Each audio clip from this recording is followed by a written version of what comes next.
नमस्कार दोस्तों, आप मेरे सामने देख रहे हैं बांस जैसा दिखने वाला पौधा। पत्ते देखिए, इतने बड़े बड़े पत्ते और हरियाली ऐसी हो रही है कि कहीं घर में भी लगा दें तो ऐसा लगेगा कि पूरा जो है बांस का ही जंगल उग गया। लेकिन दोस्तों, क्या ये बांस है? कमेंट में ज़रूर बताइएगा। क्या ये आपको बांस का पौधा लग रहा है? बिल्कुल भी नहीं है, लेकिन कमेंट में मैं जानना चाहूँगा कि किस चीज़ का पौधा है। नाम मैं ज़रूर बताऊँगा, लेकिन इसके देखिए ये फूल आ रहे हैं, इससे भी पहचान आप कर सकते हैं। इस तरह का कुछ फूल होता है ये, और ये वो चीज़ है जो हम सभी के किचन में होता है, और चाय जब बनती है तो उसमें ज़रूर डाला जाता है। ज़रूर कहते हैं, एक डाल देना, दो डाल देना। अब तक तो मेरे ख्याल से आप समझ गए होंगे। एंटीऑक्सीडेंट और खुशबू का खजाना होता है ये। तो अब देर नहीं करूँगा, क्योंकि अब बेसब्री हो जाएगी। ये है दोस्तों हरी इलायची, जो छोटी इलायची या हरी इलायची कहते हैं। हम सभी के किचन में ज़रूर होता है, मसालों की जान है ये। जहाँ डल जाए वहाँ पे खाने की तासीर जो खुशबूदार है वो बढ़ा देता है, टेस्ट बढ़ा देता है, साथ ही साथ एंटीऑक्सीडेंट से भरा हुआ होता है। तो ये दोस्तों है इलायची का पौधा, छोटी इलायची का पौधा है ये, और इतना घना हरा भरा हो रहा है। एक ही पौधा हो गया, ये तीसरा साल है, तीसरे साल में ये इतना बड़ा घना हो गया है। आप इसको आराम से अपने घर में गमलों में लगा सकते हैं। और ये देखिए, इसका जो फ्लावरिंग टाइम है इलायची का वो शुरू हो चुका है। ये फ्लावरिंग होगी और इस तरह से ये जो है, ये दिख रहा है आपको, ये इलायची में कन्वर्ट होता है। तो आज आपको मैं बताऊंगा इसको लगाने का तरीका। अब बात ये आती है कि क्या हम इसके फल को ही यूज़ कर सकते हैं? जो फल आता है दोस्तों, वो तो आता है हमारा महीना, 2 महीना, 6 महीना, साल भर, 2 साल का सूखा हुआ पैक करके आता है, प्रेजर्व करके। लेकिन यहाँ जो हमारे पास अवेलेबल है, ये पत्ते से लेकर के और फल तक सभी चीज़ें यूज़ में कर सकते हैं। देखिए छोटा छोटा जो फल है उसमें कन्वर्ट हो रहा है। आप देख सकते हैं जो ग्रीन इलायची है, ये देखिए, ये देख रहे हैं, ये छोटा छोटा ये फल में कन्वर्ट हो रहा है ग्रीन इलायची। तो ये ग्रीन इलायची है, और इसके फल के साथ साथ पत्तों को भी हम यूज़ में ले सकते हैं। पत्ता तो 12 महीने 30 दिन रहता है। जैसे कि पत्ता लिया हमने ऐसे, और इसको जो है चाय में थोड़ा सा काट करके डाल दिया, दूध में डाल दिया, और इसकी खुशबू जो है वो बिल्कुल ओरिजिनल इलायची की तरह ही होती है, ताज़ी इलायची की तरह। तो बच्चों को भी दूध देना, उसमें भी थोड़े से पत्ते काट के बॉयल कर दिया, तो उनकी बच्चों की इम्यूनिटी बढ़ी रहेगी और एंटीऑक्सीडेंट को मिलता रहेगा। तो आइए देखते हैं इस पौधे को हमें कितने इंची के गमले में लगाना है, कैसी मिट्टी देनी है कि इस तरह से जंगल जैसा फैल जाए और पूरे परिवार को आपको ताज़ा एंटीऑक्सीडेंट, इलायची का ताज़ा एंटीऑक्सीडेंट मिल सके। तो दोस्तों, इस तरह का इलायची का पौधा हम दे रहे हैं, जो कि घर बैठे आप मंगवा सकते हैं। हमारे व्हाट्सएप नंबर 9969285117 पे इलायची प्लांट लिखना है। इस तरह का जो घना प्लांट है, देखिए इसमें से इतने सारे फुटाव निकल रहे हैं, और ये साल भर में ही पूरा गमला आपका भर देता है, पूरी तरह से आपको यूज़ करने के लिए मिल जाता है। तो इस तरह का पौधा ले सकते हैं। और इसको यूज़ करने का जैसे तरीका बताया मैंने, अब ये देखिए, जैसे हमने कुछ पत्ते इसके बॉयल कर दिए, जैसे 2 पत्ते बॉयल कर दिए, इस तरह का जो है हर्बल टी का लुक आ जाता है। आप इसको भी इस तरह से पी सकते हैं, या फिर दूध में, चाय में, जहाँ कहीं भी है। कहने का मतलब, इसका जो पत्तों का अर्क है वो आपको मिलना चाहिए, आपकी बॉडी में जाना चाहिए, जो कि एंटीऑक्सीडेंट बॉडी को देता है, और हमारे डेड सेल्स हैं या जो दौरा है खून का, उसको बहुत अच्छी तरह से क्लीन करने में काफ़ी हेल्पफुल रहता है। तो इलायची एक मसाला ही नहीं है, एक दवाई के तौर पे भी। और हमारे जो आयुर्वेदाचार्य हैं आयुर्वेदिक में, उसमें चरक संहिता में और बाकी के जो हमारे ग्रंथ हैं इस तरह के, उनमें सभी में इलायची का कहीं ना कहीं जिक्र किया गया है। तो इस तरह से आप ले सकते हैं। अब हम लगाने की बात करें तो अक्सर लोगों के माइंड में क्या ख्याल रहता है कि इलायची जो है वो हमारे साउथ इंडिया में ही होती है, वहीं फल फूल देती है। तो काफ़ी हद तक ये बात सच भी है, क्योंकि हम फल की बात करें तो अपने इस नॉर्थ इंडिया के अंदर लगाते हैं तो फल ना मात्र के बराबर आता है, लेकिन इसका फूल, इसके जो पत्ते हैं, उसका भरपूर यूज़ होता है। हर्बल टी में और बाकी चीज़ों में भी बहुत अच्छा यूज़ हो सकता है। तो इसका देखिए लगाने का जो तरीका है, हमने ये 10 इंची का गमला लिया है। गमला 10 इंची का मिट्टी का भी ले सकते हैं, और ये प्लास्टिक का भी ले सकते हैं, क्योंकि ये हार्डी प्लांट में आता है, इसको जल्दी कुछ बिगड़ता नहीं है। हार्डी प्लांट का मतलब ये है कि किसी भी सिचुएशन में ये प्लांट खड़ा रहे।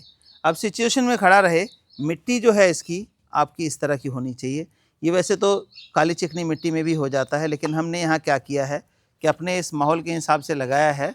तो इसमें हमने राई सस्क मिला दिया है। अब मिट्टी बनाने के लिए क्या करना है, आपने 6 भाग मिट्टी लेना है, 1 भाग खाद ले लेना है। खाद की बात करें तो वो गोबर खाद भी हो सकती है, वर्मी कंपोस्ट भी हो सकती है और लीफ कंपोस्ट भी हो सकती है। लीफ कंपोस्ट यानी पत्तों की खाद होती है।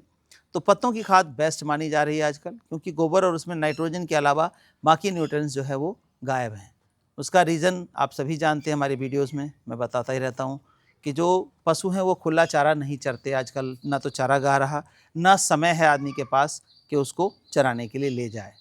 तो दोनों ही चीज़ों की कमी की वजह से उनको बांध दिया जाता है और वहाँ पर बरसीम है, भूस है, ये सब चीज़ें दी जाती है, जिस वजह से उनके गोबर में, दूध में वो सारे न्यूट्रिएंट्स नहीं आते।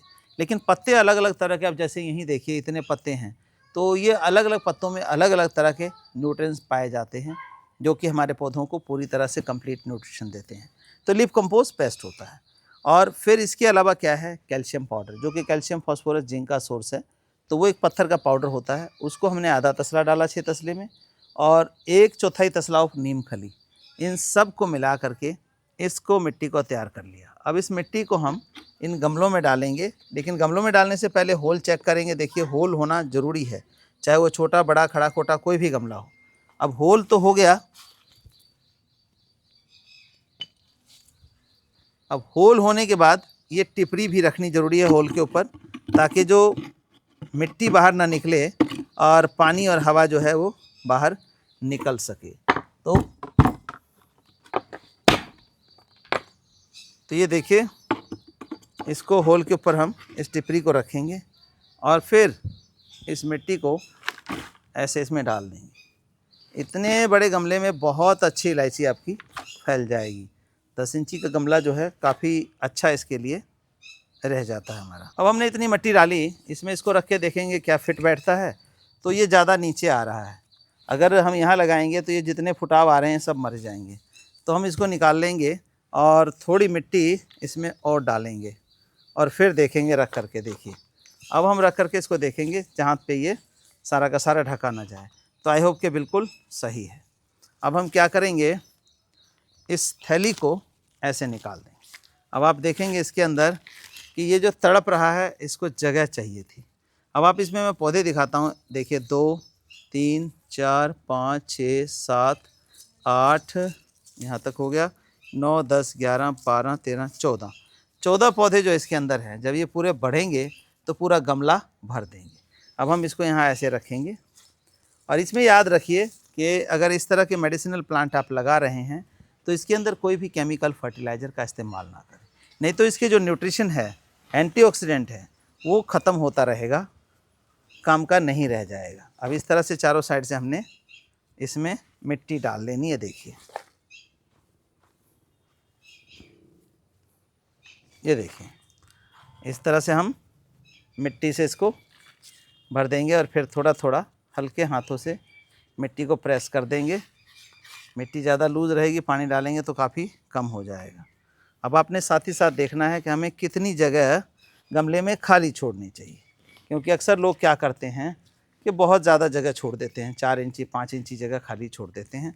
तो आप ये देखिए कि बस मात्र 1.5 से 2 इंच जगह ही हमारे गमले खाली रहने चाहिए गमले में, जिसमें कि पानी भरा जा सके। इसका बेनिफिट और लॉस क्या है? बेनिफिट ये है कि आप इतना पानी डालेंगे, पूरे गमले की मिट्टी जो है वो गीली हो जाएगी और हमारे पौधे के लिए सफिशिएंट है। दूसरा, इसके अंदर जो हमने न्यूट्रिएंट्स डाला वो बाहर नहीं जाएगा। और दूसरा जो है बेनिफिट क्या है, बरसात के टाइम में लगातार मान लीजिए 24 घंटे बारिश हो रही है, 48 घंटे बारिश हो रही है, तो क्या होगा, इसमें अगर ज़्यादा जगह होगी, पानी जाता रहेगा और पानी नीचे से निकलेगा इसके, तो जितना ज़्यादा पानी नीचे से निकलेगा उतना जो है न्यूट्रिएंट्स यानी कि जो ताकत है गमले की वो सब धुलती चली जाएगी। लेकिन गमले में जगह कम है तो बारिश का पानी पड़ेगा और ओवरफ्लो हो करके वो जो 70% पानी है बाहर निकल जाएगा और 30% ही नीचे से जाएगा। तो उस तरह से न्यूट्रिएंट्स जो हमारे गमले का है वो बर्बाद नहीं होगा और ना ही पौधा मरेगा। तो हमेशा इस चीज़ का ख्याल रखते हुए कोई भी पौधा लगाएं। अब ग्रो बैग में भी मैं देखता हूँ कि लोग क्या करते हैं कि वो आधा ग्रो बैग मिट्टी डाल के लगा देते हैं। तो ऐसा ना करें। ग्रो बैग बड़ा लेने का मतलब ये है कि उसके अंदर मिट्टी की मात्रा ज़्यादा हो, ताकि रूट्स की जो डेवलपमेंट है वो डेवलपमेंट प्रॉपर हो जाए और पौधा हमारा अच्छा ग्रो करे। तो पानी डालने के लिए हम इतना डालेंगे कि ये ऊपर की जो जगह है उसमें, क्योंकि बरसात का समय है तो बहुत ज़्यादा पानी की आवश्यकता भी नहीं है, मिट्टी भी कुछ हमारी गिल्ली है। और देखिए वेल ड्रेन सॉइल का मतलब क्या है कि आप पानी डालते जाइए और पानी जो है एब्जॉर्ब होता चला जा रहा है। तो इस तरह का अगर मिट्टी इस तरह की बनाएंगे आप, तो आपका पौधा जो है यकीन मानिए कभी भी मरेगा नहीं। ये देखिए साथ के साथ हमने डाला, जादू की तरह गायब हो जा रहा है। तो इसमें पानी इतना ही चाहिए। अब दोबारा कब चाहिए? दोबारा तब चाहिए जब मिट्टी इसमें कम से कम 2 से 3 इंच सूख जाए, यानी इतनी मिट्टी आपकी सूखी मिले, तब पानी डालिए। लगातार पानी डालने से भी पौधे हमारे मर जाते हैं, खराब हो जाते हैं। तो इन चीज़ों का ध्यान रखिए और साल में 2 बार 3 बार इसको खाद देना है। खाद कौन सा देना है? नेचुरल फर्टिलाइज़र ही देना है, गोबर खाद दे दें, वर्मी कंपोस्ट दे दें या फिर लीफ कंपोस्ट दे दें। उससे क्या होगा कि इसकी जो न्यूट्रिशन वैल्यू है वो ख़राब नहीं होगी, ख़त्म नहीं होगी। जैसे कि यूरिया, डीएपी वगैरह वगैरह डाल देते हैं एनपीके, तो वो चीज़ों को डालने की ज़रूरत नहीं पड़ेगी। और रही धूप की बात, टेम्परेचर की, फुल सनलाइट में रखिए आप। सर्दी, गर्मी, बरसात कोई दिक्कत इसको नहीं है पौधे को। तो आप आसानी से इस पौधे को उगा सकते हैं। इलायची यानी कि एंटीऑक्सीडेंट का खजाना।